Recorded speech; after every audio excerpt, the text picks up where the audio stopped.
তো viewers, auto থেকে নামার পর আমরা হেঁটে রওনা দিছি জমিদার বাড়ির উদ্দেশ্যে। মেইন রোড থেকে জমিদার বাড়ি প্রায় 500 মিটারের মতো হবে। তো দেখা যাক সামনে আমাদের জন্য কি অপেক্ষা করে।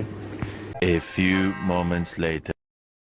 গাইস, আমরা আজকে ঘুরে আসলাম। ওখানকার কর্তৃপক্ষ জানালেন যে আজকে আমরা যে সময়ে গেছি এই সময়টাতে প্রায় সব বন্ধ থাকে।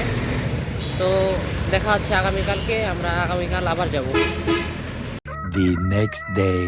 হ্যালো গাইস, গত ভিডিওতে তো আমরা সেই ভিডিওটা সম্পূর্ণ করতে পারিনি, কারণ সেদিকে জমিদার বাড়ি বন্ধ ছিল। এবং আজকে দেখি, আজকে আমরা আবার যাচ্ছি সেই জায়গায় গিয়ে বাকিটা ওখানে দেখা হচ্ছে আপনাদের সাথে।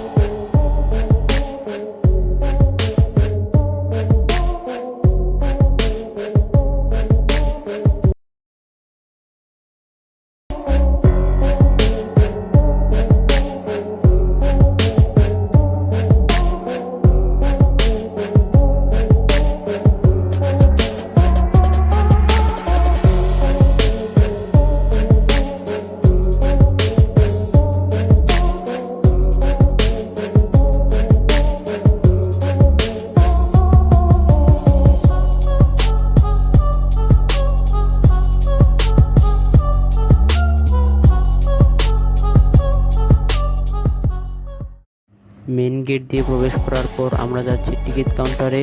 সেখান থেকে আমাদের 3 জনের জন্য 3টা টিকিট নিয়ে আমরা যাব জমিদার বাড়ির ভিতরে।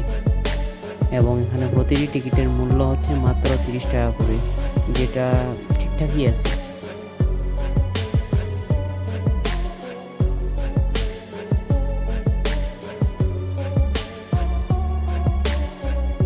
আমাদের টিকিট কেনা শেষ, এখন আমাদের টিকিটগুলো চেক করতেছি এবং আমরা টিকিটগুলো দেখিয়ে জমিদার বাড়ির ভিতরে ঢুকতেছি। ভিতরে ঢুকে দেখতেছি যে বাম পাশে একটি বড় ধরনের গেট আছে। তো এটা কিসের গেট সেটা আমার জানা নাই। এবং সামনে যেতে যেতে যে রাস্তাটা দেখলাম সেটা আসলে অনেকটা সুন্দর।